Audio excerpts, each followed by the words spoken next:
அன்பர்கள் அனைவருக்கும் இனிய வணக்கங்கள். நம்ம இந்த வீடியோ மூலமாக 2025ஆம் ஆண்டிற்கான செப்டம்பர் மாத ராசி பலன்களை பார்க்க இருக்கிறோம். இந்த செப்டம்பர் மாத ராசி பலன்களை பார்ப்பதற்கு முன்பாக இந்த செப்டம்பர் மாத காலகட்டத்தில் நடக்கக்கூடிய முக்கியமான நிகழ்வுகளை தனி வீடியோ தொகுப்பில் கொடுக்கலாம் அப்படின்ற நோக்கத்தோடு இந்த வீடியோ தொகுப்பை பொது மக்களுக்காக அனைத்து ராசிக்காரர்களுக்கும் பொதுவான பலன்களாக இந்த விளக்கத்தை தனி வீடியோவாக கொடுக்கலாம் அப்படின்னு நினைக்கிறேன். இந்த செப்டம்பர் மாதம் 2025 பார்த்தோம் அப்படின்னாக்கா முக்கியமான ஒரு நிகழ்வு, கிரகணங்கள் தோஷம் ஏற்படக்கூடிய காலகட்டங்கள் இந்த மாதத்தில் உதயமாகுதுங்க. அதாவது கிரகண காலகட்டங்கள் அப்படின்னு பார்த்தீங்கன்னா செப்டம்பர் மாதம் 7ஆம் தேதி அன்று பார்த்திங்கனாக்கா சந்திர கிரகணம் நிகழ இருக்குது. அப்போ ராகுவினால் ஏற்படக்கூடிய இந்த சந்திர கிரகணமானது அன்று இரவு 9 மணி 56 நிமிடத்திலிருந்து மிட்நைட்டில் 1 மணி 26 நிமிடம் இந்த காலகட்ட வரலும் சந்திர கிரகணமானது அன்றைக்கி நிகழ இருக்குது. இது பூரணமான சந்திர கிரகணம் அப்படின்னு பார்த்தோம் அப்படின்னாக்கா முழுமையான சந்திரகிரகணம் பிடிபட்ட காலகட்டங்கள் எப்பொழுது அப்படின்னாக்கா தொடங்கக்கூடிய காலகட்டம் 9 மணி 56 தொடங்கி 1 மணி 26 நிமிஷம் மிட்நைட்டில் சந்திர கிரகணமானது முடிய போகுது. அதில் முழுமையான பவர்ஃபுல்லாக அந்த கிரகணம் ஏற்படக்கூடிய காலகட்டம் எப்படின்னு பார்த்திங்கன்னா இரவு மணி 11 மணிலேருந்து 12 மணி 23 நிமிடம் வரலும் முழுமையான சந்திர கிரகணமாக தெரிய போகுது. இது இந்தியாவில் தெரிய போகுது. இதுக்கு முன்பாகலாம் நடந்த கிரகணங்கள் பார்த்திங்கன்னா போன வருடத்தில் நடந்ததெல்லாம் வெளிநாடுகளில் நடந்ததுனால நமக்கு எதுவும் பாதிப்புகள் இல்லை. ஆனால் இந்த சந்திர கிரகணம் மட்டும் இந்த காலகட்டத்தில் இந்த மாதத்தில் மட்டும் நம்ம இந்தியாவில் தெரியக்கூடிய ஒரு கிரகணமாக இருக்க போகுது. அப்போ இந்தியாவில் நடக்கக்கூடிய இந்த கிரகணமாக இருக்கிறதுனால பொதுமக்கள்கள் கொஞ்சம் கவனமாக இருக்கக்கூடிய ஒரு காலகட்டங்கள் அப்படின்ற சொல்லலாம். எப்போல்லாம் கிரகண தோஷங்கள் ஏற்பட போகுதோ, எந்த இடத்தில் நிகழுதோ, அதாவது எந்த நாடுகளில் நிகழுதோ அந்த நாடுகளுக்கு ஒரு சில பாதிப்புகள் வரும்னு இருக்குதுங்க. அப்போ ராகு பகவான் கும்பத்தில் நின்று கும்பத்தில் இருக்கக்கூடிய ராகுவோட சந்திரன் இருந்து ராகு கிரகஸ்த சந்திர கிரகணமாக இந்த வருடம் செப்டம்பர் மாதம் 7ஆம் தேதி தொடங்க போகுது. இது பொதுமக்களுக்கு ஒரு சில பாதிப்புகளையும் கொடுக்கும், ஒரு சில நட்சத்திரங்களுக்கு யோகங்களும் கொடுக்க போகுது. அதில் முக்கியமாக பார்த்திங்கன்னா கர்ப்பிணி பெண்கள், இந்த கர்ப்பிணி பெண்கள் இந்த நேர காலகட்டத்தில் கண்டிப்பாக வீட்டை விட்டு வெளியே வராமல் இருக்கிறது நல்லாயிருக்கும். சந்திர கிரகணம் இரவு நேரத்தில் நடைபெறதுனால பெரிய லெவலில் பாதிப்புகள் இருக்காது மக்களுக்கு. ஏன்னா அந்த நேரத்தில் மக்கள் அனைவருமே வீட்டு உள்ளதாக இருக்கும். முக்கியமாக இந்த நேரத்தில் கர்ப்பிணி பெண்கள் மிக மிக மிக கவனமாக இருக்கக்கூடிய காலகட்டங்கள். இந்த கிரகண தோஷங்களில் கொஞ்சம் வெளியில் வந்து சுற்றி உலாவணும், அந்த கிரகணத்தை பார்க்கணும் அப்படின்ற மாதிரி கர்ப்பிணி பெண்கள் மட்டும் நினைக்கிறாங்க அப்படின்னாக்கா அதோட கதிர்வீச்சு அதிகமாக இருக்கிறதுனால பிறக்கக்கூடிய குழந்தைகளுக்கு ஒரு சில பாதிப்புகளை கொடுக்கலாம். அதனால் அந்த கர்ப்பிணி பெண்களுக்காகவே இந்த வீடியோ கொடுக்கணுன்ற நோக்கத்தோடு நான் இந்த வீடியோவை தொகுப்பை கொடுக்குறேன். அப்போ அந்த கர்ப்பிணி பெண்கள் தெளிவாக சொல்ல விரும்புகிறேங்க, அன்று பகல் அந்த கிரகண தோஷங்கள் ஏற்படுவதற்கு முன்பாக, அதாவது 10 மணிக்கு 9 மணி 56 நிமிடத்துக்கு தொடங்க இருக்குது, 10 மணிக்கு தொடங்குறதாவே எடுத்துங்களேன். அப்போ அதிலிருந்து 4 மணி நேர காலகட்டங்கள் முன்பாகவே உணவை எடுத்துக்கொள்கிறதா சிறப்பை தரும். அப்போ அந்த நேரத்தில் மட்டும் கொஞ்சம் முடிஞ்ச அளவுக்கு பார்த்துக்குங்க. தண்ணி வந்து அருந்தலாம், அந்த தண்ணியில் தர்பை புல் போட்டுட்டு நீங்கள் வச்சுக்கிறது நல்லாயிருக்கும். அதாவது சொல்லப்போனால் அன்று சாயந்தரம் சூரியன் அஸ்தமனம் ஆகிறதுக்கு முன்பாகவே அந்த கர்ப்பிணி பெண்கள் மற்ற எல்லாருமே உணவை வந்து அருந்திடுறது சிறப்பாக இருக்கும். அதுக்கு 6 மணிக்கு பிறகு பார்த்தீங்க அப்படின்னாக்கா உணவு சாப்பிடக்கூடாது. அப்போ சாப்பிட்டோம் அப்படின்னாக்கா செரிமான பிரச்சனைகள் ஏற்படலாம். இது சந்திரனால் ஏற்படுறதுனால உணவு சம்மந்தப்பட்ட உணவினால தான் பாதிப்புகள் அதிகமாக வரதுக்கு வாய்ப்புகள் இருக்குது. அதனால் 6 மணிக்கு பிறகு எந்த ஒரு உணவுப் பொருட்களும் நீங்கள் எடுத்துக்கொள்ளக்கூடாது. அடுத்து தண்ணீர் மட்டும் வேணால் தாகம் இருந்தால் அதை தர்பை புல்லை மட்டும் போட்டு வச்சுட்டு அந்த தண்ணியை மட்டும் பயன்படுத்திக்கலாம் அப்போது தேவை இருந்தால் மட்டும். இல்லையேல் அந்த அன்றைய நைட்டு முழுவதும் கொஞ்சம் முடிஞ்ச அளவுக்கு எல்லா உணவுப் பொருட்களையும் தவிர்த்து கொள்வது சிறப்பை தருன்ற விதிங்க. வெளியில் வந்து சுற்றி உலாவுறதை கொஞ்சம் குறைச்சி கொள்வது சிறப்பை தரும். அனைத்து மக்கள்களுமே தெளிவாக சொல்ல வரேங்க. எல்லாருமே இப்போ வந்து நவீன காலங்கள் வந்துருச்சு இல்லைங்களா. இப்போ சந்திர கிரகணத்தை பார்க்கணும் அப்படின்ற நோக்கத்தோட மக்கள் பார்த்தோம் அப்படின்னாக்கா அந்த வீடியோ தொகுப்புலாம் கொடுத்துருப்பாங்க, சென்னையெல்லாம் ஏற்பாடு செய்திருப்பாங்க, பார்க்க இருப்பாங்க. அது முடிஞ்ச அளவுக்கு பார்த்தீங்க அப்படின்னாக்கா நான் குறிப்பிட்ட நட்சத்திரக்காரங்கள் மட்டும் அந்த மாதிரியான தொகுப்புகளுக்கு போகாமல் இருக்கிறது தான் விசேஷத்தை கொடுக்கும். அதாவது கும்ப வீட்டில் நடக்க இருக்குது.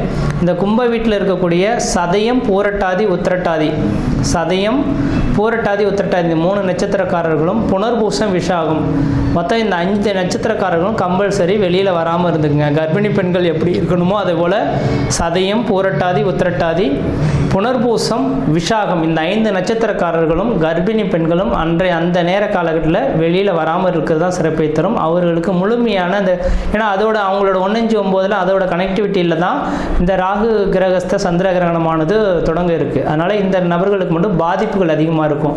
இவர்கள் வெளியில் வராமல் இருக்கிறது விசேஷத்தை கொடுக்கும். மற்ற நபர்கள் வெளியில் போகலாம். அதே போல் வயது மூத்தவர்கள் 60 வயதுக்கு மேற்பட்ட நபர்களும் வெளியில் வராமல் இருக்கிறது விசேஷத்தை கொடுக்குன்றீங்க. இது அப்போ அந்த நேர காலகட்டத்தில் அந்த கிரக காரகத்துவம் பெரிய லெவலில் பாதிப்பை தராத மாதிரி உங்களுக்கு தெரியலாம்.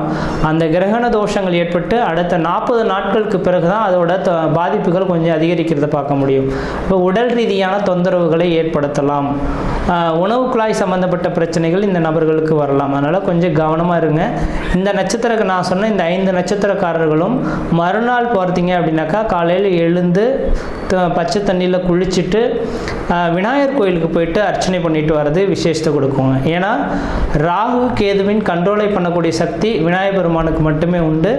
அப்போ மறுநாள் செப்டம்பர் 7ஆம் தேதி நைட்டு இந்த கிரகணம் தொடங்க இருக்குது. செப்டம்பர் 8ஆம் தேதி அன்று பார்த்தீங்க அப்படின்னாக்கா விநாயகர் கோயிலுக்கு போயிட்டு குளிச்சுட்டு நல்லெண்ணெய் தீபம் போட்டு வழிபாடு செய்துட்டு வந்தீங்க. இந்த 5 நட்சத்திரக்காரர்கள் வழிபாடு செய்துட்டு வந்தால் இதனால் தோஷங்களை கண்ட்ரோல் பண்ணக்கூடிய சக்தி விநாயகருக்கு உண்டு. ஏன்னா ராகு கேதுவின் 2 கிரகத்தையுமே அடக்கக்கூடிய சக்தி இந்த விநாயகருக்கு இருக்கிறதுனால அவரோட சொல்லுக்கு கட்டுப்படுறதுனால இந்த 5 நட்சத்திரக்காரர்களும் வழிபாடு செய்து கொள்வது மிகப்பெரிய விசேஷத்தை கொடுக்குன்றவிதிங்க. அதே வேளையில் மற்ற ராசிக்காரர்கள் பெரிய லெவலில் பாதிப்புல எதுவும் தடாதுன்றவிதிங்க. அது இந்த கிரகணம் தொடங்கிடுச்சு அப்படின்னாவே அடுத்த அந்த இப்போ ஒவ்வொரு கிரகணமும் பார்த்தீங்கன்னாக்கா லாஸ்ட் இயர்லாம் 2-3 கிரகணங்கள் தொடங்கினது. ஆனால் இந்தியாவில் தெரியலை, அதனால் நமக்கு பாதிப்பு இல்லை.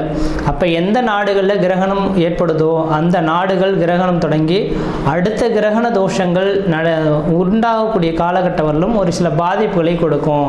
அப்போ ராகுவினால் இந்த நேரத்தில் தொடங்கிறதுனால கடல் சீற்றங்கள், ஏன்னா சந்திரனோட அமைப்பில் இருக்கனால நீர் சம்பந்தப்பட்ட விஷயங்கள் கடல் சீற்றங்கள் ஏற்படலாம். அதாவது கடல் அலைகள் பூகம்பங்கள் ஏற்படக்கூடிய விஷயங்கள்.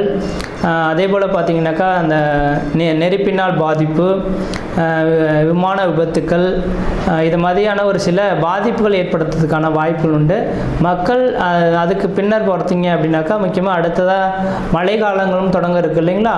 அப்போ மழை காலங்களில் பார்த்திங்கனாக்கா நவீனமான ஒரு நோய் உருவாகிறதுக்கான வாய்ப்புகள் உண்டு. நோய் தொந்தரவுகள் மக்களுக்கு வரதுக்கான இந்த கிரகண தோஷத்தினால மக்களுக்கு அதிகப்படியான நோய் தொந்தரவுகள் ஏற்படலாம். நீரினால் பரவக்கூடிய நோய்கள் அதிகமாக உருவாகிறதுக்கான வாய்ப்பு உண்டு. அப்போ மழை காலங்களில் மக்கள் குடி தண்ணீர்களை சுத்தமாக வச்சுக்கணும். மழை அதாவது வெள்ளப்பெருக்கு அதிகமாக ஏற்படக்கூடிய இருக்கக்கூடிய இடங்களாக இருந்தால் தன்னோட வீட்டை கொஞ்சம் கவனமாக வச்சுக்கிறது, தண்ணி புகாத அளவில் இந்த வடிகால் வசதிகள்லாம் ஏற்படுத்தி கொள்வது விஷயத்தை கொடுக்கும். நான் இது சொல்லும் போது தேவையில்லாத விஷயம் இதெல்லாம் எதுக்கு அப்படின்னு நினைப்பீங்க. இதை அனுபவிக்கும் போது தான் அதோட பாதிப்புகள் தெரியும். அதனால் இந்த கிரகண தோஷங்கள் இருக்கிறதுனால பாதிப்புகள் இருக்கின்ற நம்பிக்கை வரக்கூடிய நபர்களாக இருந்தால் மட்டும் தயவுசெய்து சொல்ல வரேங்க. அடுத்து கரெக்டாக இப்போ செப்டம்பர் 7ஆம் தேதி இந்த கிரகண தோஷம் ஏற்படுது. அதுலேருந்து 40 நாட்கள் அப்படின்னாவே அடுத்து கரெக்டாக மழை காலங்கள் தொடங்கக்கூடிய காலகட்டமாக இருக்கும். கண்டிப்பாக இந்த வருடத்தில் முக்கியமாக நவம்பர் டிசம்பர் காலகட்டத்தில் அதிகப்படியான மழைப்பொழிவுகளும் சீற்றங்களும் அதிகரிக்கிறதுக்கான வாய்ப்புகள் இருக்குது. மக்கள் கவனமாக இருக்குங்க. அதுக்காக தான் இந்த வீடியோ தொகுப்பு கொடுத்துருக்கேன். மற்ற விதத்தில் எந்த தோஷங்கள் பாதிப்பு கிடையாது. தெளிவாக சொல்லக்கூடிய கருத்துக்கள் கர்ப்பிணி பெண்களும் சதயம், பூரட்டாதி, உத்திரட்டாதி, புனர்பூசம், விசாகம் இந்த 5 நட்சத்திரக்காரர்களும் கிரகண தோஷத்தன்று கொஞ்சம் வீட்டை விட்டு வெளியே வராமல் இருங்க. இரவு பார்த்திங்கன்னா 9:56 தொடங்கி நள்ளிரவு 1:26 முடிய இருக்குது. அது முழுமையான சந்திரகிரகணம் அடையக்கூடிய காலகட்டம் 11 மணியிலிருந்து 12:23 வரலும் இருக்குது. இந்த நேர காலங்களில் வெளியில் வராமல் இருங்க. உணவுப் பொருட்கள் எந்த ஒரு உணவுப் பொருட்களும் எடுத்துக்கொள்ள வேண்டாம். மறுநாள் காலையில் குளிச்சுட்டு விநாயகர் கோயிலில் போய்ட்டு விளக்கு போட்டிருந்தாவே இந்த தோஷங்கள் ஓரளவுக்கு கட்டுக்குள் வரும்ன்ற விதிங்க. மற்ற விதத்தில் யாருக்கும் எல்லோரும் தோஷம் கிடையாது. நம்ம இந்த வீடியோ மூலமாக 2025ஆம் ஆண்டிற்கான செப்டம்பர் மாத ராசி பலன்களை பார்க்க இருக்கிறோம். குறிப்பாக இந்த வீடியோவானது பார்த்தோம் அப்படின்னாக்கா தனுசு ராசி அன்பர்களுக்கான வீடியோ. இந்த தனுசு ராசி அன்பர்களுக்கு இந்த செப்டம்பர் மாத கிரகநிலை ஆரம்பிக்கும்போது உங்களுடைய ராசிநாதன் தனக்கு 7ஆம் இடத்துலேருந்து உங்கள் ராசியை பார்க்கறது மிகப்பெரிய ஒரு அதிர்ஷ்டத்துக்கான அமைப்பு அப்படின்றவிதிங்க. இந்த அதிர்ஷ்டத்தை காத்துறதுக்காக பல்லாண்டு காலம் நீங்கள் காத்துட்டு இருந்ததா அர்த்தம் அப்படின்றவிதிங்க. உண்மையான சொல்ல போனால் இந்த தனுசு ராசி அன்பர்களின் வாழ்க்கை நிகழ்வுகள் எதிர்பார்க்கும் போது கடந்த 7 வருட காலகட்டங்கள் சொல்லனா துயரங்களை சந்தித்த நபர்களில் இந்த தனுசு ராசி அன்பர்களும் ஒருவர் என்று சொல்லலாம். ஒருவன் மட்டும் சொல்லிட முடியாது, அனுபவிச்ச உங்களுக்கு மட்டும்தான் இதோட வழியின் வேதனைகள் புரியுன்றீங்க. கடந்த ஒரு 7 வருட காலமாகவே குடும்பத்தில் மன நிம்மதி கிடையாது, மன சந்தோஷம் கிடையாது. எது செய்தாலும் தடை, தாமதங்கள், வம்பு வழக்குகள், சட்ட சிக்கல்கள், மன நிம்மதி குறைகிறது, பொருளாதார நெருக்கடிகள், கடன் சொல்லக்கூடிய அமைப்புகள், சொந்த பந்தத்தினால பிரச்சனைகள், முக்கியமாக நிரந்தரமான வேலை இல்லாமல் தடுமாறக்கூடிய அமைப்புகள். ஒரு மனிதனுக்கு நிரந்தரமான வேலை இருந்தால்தான் இந்த உலகத்தில் அந்த மனிதன் மதிக்கப்படுவான். ஒரு வேலை இல்லை, அதன் மூலிமா வருமானம் இல்லைன்னா இந்த உலகத்தில் செல்லா காசாக செயல்படுவான்ற விதிங்க. அந்த விதிகள் அனைத்துமே இந்த தனுசு ராசி என்பவர்களுக்கு கடந்த 7 வருட காலமாக நடந்து முடிஞ்சிருச்சுன்ற விதிங்க. அதனால் இனிமேலுக்கு 7 வருடம் அந்த முன்ஜென்ம கர்மாவின் பலன்களை அனுபவிச்சிட்டிங்க. ஏன்னா 7 சனி காலகட்டத்தில் தான் ஒரு மனிதன் பிறவி பயனின் பலன்களை அனுபவிக்கிறான்ற விதிங்க. முன் ஜென்மத்தில் நாம் என்ன செய்தோமோ அதுக்கான தண்டனைகள் அனுபவிக்கிறதுக்காக தான் இந்த உலகத்தில் இந்த ஜென்மமே நம்ம எடுத்திருக்கோம். அந்த இந்த ஜென்மத்தில் அந்த கர்ம தோஷங்களை அனுபவிக்கக்கூடிய காலகட்டங்கள் எப்போ நடக்கும்னா 7 சனி காலகட்டத்தில் தான் நடக்கும். அந்த 7 சனி காலகட்டத்தில் இந்த தனுசு ராசிக்காரர்கள் அனைத்தையும் அனுபவிச்சு முடிச்சுட்டீங்க. இனிமேல் உங்களோட வாழ்க்கையில் எந்த விதத்திலையும் புதுசாக ஒரு கர்மங்கள் செயல்கள் ஏற்படுறதுக்கான வாய்ப்புகள் கிடையாது. நீங்கள் இனிமேல் எது செய்தாலும் தொட்டதெல்லாம் தொடங்கக்கூடிய காலகட்டங்கள், நினைச்சதெல்லாம் சாதனை பண்ணக்கூடிய காலகட்டங்கள், குடும்பத்தில் சுப நிகழ்வுகளும் சுபகாரியங்களும், அழியா சொத்து சேர்க்கையும், வீடுமனை வாசல் வாங்குவது, கட்டுவது, குடிபெயர்வது, குலதெய்வத்துக்கு செய்ய வேண்டிய சடங்குகள் செய்கிறது, இது மாதிரியான சுப நிகழ்வுகள் செய்யக்கூடிய ஒரு காலகட்டம் தொடர ஆரம்பிச்சிருச்சுன்னு விதிங்க. அது மட்டும் போதாலும் 12 வருடத்துக்கு ஒரு முறை ஏற்படக்கூடிய இந்த குரு போகனால் ஏற்படக்கூடிய யோகங்கள் உதயமாயிருக்குங்க. அப்போ நான் என்ன தெளிவாக தொடர்ச்சியாகவே ஒவ்வொரு வீடியோ தொகுப்புலையுமே சொல்லிட்டு வந்துட்டு இருக்கிறது என்னன்னாக்கா, தனுசு ராசி அன்பர்கள் கடந்த கால வாழ்க்கையை நினச்சி நீங்கள் இனிமேல் கஷ்டப்படாதீங்க. 12 வருடத்துக்கு ஒரு முறை வரக்கூடிய இந்த யோகம் உதயமாயிருக்கு. முக்கியமாக திருமணம் ஆகாத நபர்களுக்காக நான் சொல்ல விரும்புகிறேன். 7 வருட காலமாக திருமணம் ஆகலை, இனிமேல் எனக்கு கல்யாணமே ஆகாதுன்ற மாதிரி ஒரு எண்ண கருத்துக்கள் நீங்கள் இருந்தாலும் சரி, இந்த வருடத்தில் கண்டிப்பாக உங்களுக்கு 2026ஆம் ஆண்டு ஜூன் மாதம் 1ஆம் தேதிக்குள்ளார கண்டிப்பாக உங்களுக்கு திருமணம் ஆகிறதுக்கான வாய்ப்புகள் மிகவும் பிரகாசமாக இருக்குது. கண்டிப்பாக ஏற்படுத்திக்குங்க. இல்லை சார், நான் இப்போ தான் 7 வருடமாக கஷ்டப்பட்டுட்டேன், கையில் பணமும் கிடையாது, ஒன்றும் கிடையாது, வீடு கட்டலை, தொழில் நிரந்தரமாக அமையலை, இப்போ தான் ஒரு தொழில் அமைஞ்சிருக்கு, இப்போதைக்கு நான் திருமணம் பண்ணால் என்னோட வாழ்க்கை போய்டுன்னு நினைக்கிறேன், அதனால் கொஞ்சம் காலம் கழிச்சு திருமணம் பண்ணிக்கலான்ற மாதிரி வயது வந்த நபர்கள் தள்ளி போட வேண்டாம். ஏன்னா 12 வருடத்துக்கு ஒரு முறை ஒவ்வொரு ராசிக்காரர்களும் ஒரு யோகங்கள் தொடர ஆரம்பிக்கும். அப்போ தன் ராசிக்கு 7ஆம் இடத்தில் குருபவான் இருந்து தன் ராசியை என்னைக்கெல்லாம் பார்க்கப்படுறாரோ, குருவால் பார்க்கப்படுகிறாரோ, அந்த நேர காலகட்டத்தில் அந்த குடும்பத்தில் அந்த ராசிக்காரர்கள் ஒரு நல்லதை செய்து கொண்டார்னாக்கா அடுத்த 65 வருட காலகட்டத்துக்கு அதனால் பிரச்சனைகள் வராதுன்றதுங்க. அப்போ 65 வருட காலகட்டன்றது கணவன் மனைவி உறவுகள் சேர்ந்து வாழ்கிறது இது இருந்தாவே போதுமானதுங்க. அப்போ திருமணமே ஆகலன்னு காத்திருக்கக்கூடிய நபர்களுக்கு கண்டிப்பாக இந்த நேரத்தில் உங்களோட சுய ஜாதத்தில் தார தோஷம், மாங்கலி தோஷம், புத்திர தோஷம், பல்வேறுபட்ட தோஷங்கள் எது வேணாலும் இருந்துட்டு போகுது. ஆனால் கண்டிப்பாக இந்த நேரத்தில் அந்த பொண்ணையும் பையனையும் பிடிச்சிருச்சா ஜாதகத்தை தூக்கி போடுங்க. நானே ஜோதிடராக இருந்து நான் சொல்ல விரும்புகிறேன். இந்த நேரத்தில் நடக்கும். ஆனால் இந்த 2026 ஜூனுக்கு பிறகு நீங்கள் கொண்டு வந்து ஜோசியம் பார்க்காம திருமணம் பண்ணிட்டேன்னா நான் பொறுப்பு கிடையாது. இதெல்லாம் அந்த காலகட்டத்திலே எழுதப்பட்ட விதிங்க. அந்த நாள் பிறந்த குழந்தைங்கள்லாம் எப்படி ஜாதகம் எழுதி வச்சுருந்தாங்களோ கிடையாது. அவங்களோட ராசி என்ன, நட்சத்திரம் என்ன குறித்து வச்சுருவாங்க. அதுக்கு 7ஆம் இடத்துல எனக்கு குரு வருதோ அப்போ தான் அவங்களுக்கு சுப நிகழ்வு நடக்கும். அதனால தான் அந்த காலகட்டத்தில் நடந்த திருமணங்கள் யாருக்கும் டைவர்ஸ்லாம் நடக்கலை. அப்போ இந்த நேரத்தில் எவ்வளோ தான் உழுந்து பார்த்து நல்ல பெண்ணையும் நல்ல மகனையும் சேர்த்து வச்சாலும் கூட பிரிகள் வரத்துக்கான காரணம் இதுதான். அப்போ என்ன செய்யணும், நம்மளே இதை மாதிரி சுப நாட்கள் வரக்கூடிய காலகட்டத்தை சரியாக பயன்படுத்திக்கணும். திருமணம் ஆகலையா கண்டிப்பாக இந்த காலகட்டத்தில் திருமணத்தை பண்ணிடணும்.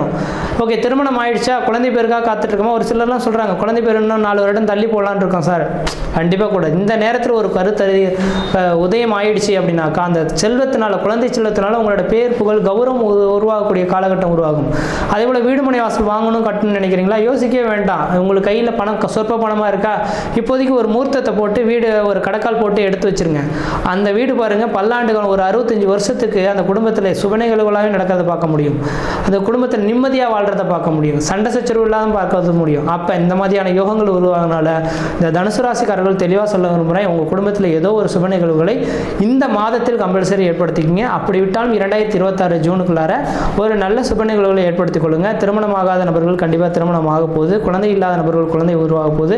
முக்கியமாக வேலையே இல்லைன்னு காத்திருக்கக்கூடிய நபர்களுக்கு இந்த மாதத்தில் நிரந்தரமான வேலைவாய்ப்பு கிடைக்கும் போது அந்த வேலைவாய்ப்பை நினச்சி மன நிம்மதியும் மன சந்தோஷத்தையும் ஏற்படுத்தக்கூடிய ஒரு காலகட்டங்கள் உதயமாக போகுது அப்படின்றத மட்டும் தெளிவுபடுத்த விரும்புகிறேங்க. உங்களுக்கு எந்த விதத்துலையும் இந்த மாதத்தில் தோஷங்கள் கிடையாது. எது செய்தாலும் உங்களுக்கு சாதகமாக இருந்துகிட்ருக்கு. இந்த மாதத்தில் நீங்கள் வழிபடக்கூடிய தெய்வம் எதுனாக்கா தட்சிணாமூர்த்தி வழிபாடு மிகப்பெரிய விசேஷத்தை கொடுக்கும். வியாழக்கிழமை என்று பார்த்தீங்கன்னா சிவபெருமான் கோயிலுக்கு போய்ட்டு தட்சிணாமூர்த்தி வழிபாடு செய்துட்டு வர்றது விசேஷத்தை கொடுக்கும். வாய்ப்பு கிடைச்சால் பிரதோஷ காலகட்டத்தில் ஒரு முல்லைப்பூவும் ஒரு லிட்டர் பாலும் வந்து நந்தி பகவானுக்கு அர்ச்சனை செய்துட்டு வந்தீங்கன்னாக்கா முன்ஜென்ம பாவங்கள் முழுமையாக நீங்கி வாழ்க்கையில் வளம் பெறத்துக்கான ஒரு காலகட்டம் உதயமாயிடுச்சு. முயற்சி எடுத்து பாருங்கள், கண்டிப்பாக வெற்றி பெறுவீங்கள். நன்றி, வணக்கம்.